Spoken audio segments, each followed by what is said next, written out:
Videos देखने के लिए सब्सक्राइब करें जनसत्ता.com, बेल आइकन दबाकर पाएं लेटेस्ट नोटिफिकेशंस।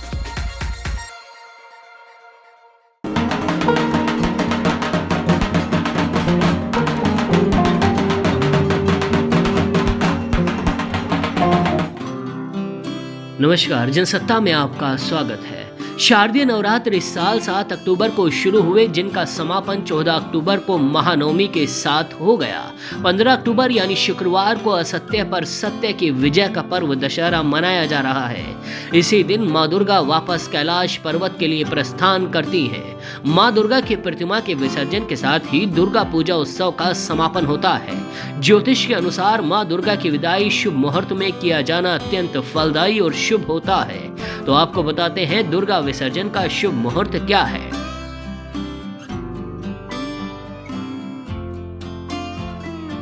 दुर्गा विसर्जन का मुहूर्त विजयदशमी तिथि लगने पर शुरू होता है।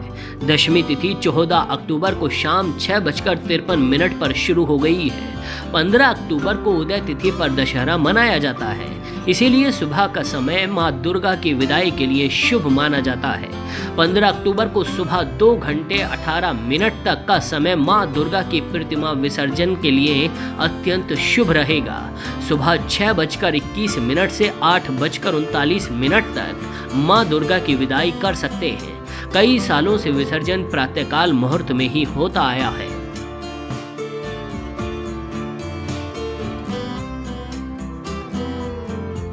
माँ दुर्गा को प्रसन्न करने के लिए लोग 9 दिनों तक व्रत उपवास करते हैं। वहीं बंगाल में नवरात्रि के अंतिम दिन दुर्गा पूजा का विशेष महत्व है और इसी दिन दशहरे के अवसर पर बंगाली महिलाएं माँ दुर्गा को सिंदूर अर्पित करती हैं, जिसे सिंदूर खेला की रस्म के तौर पर जाना जाता है। बंगाली महिलाओं के लिए सिंदूर खेला एक बड़ी और विशेष रस्म है।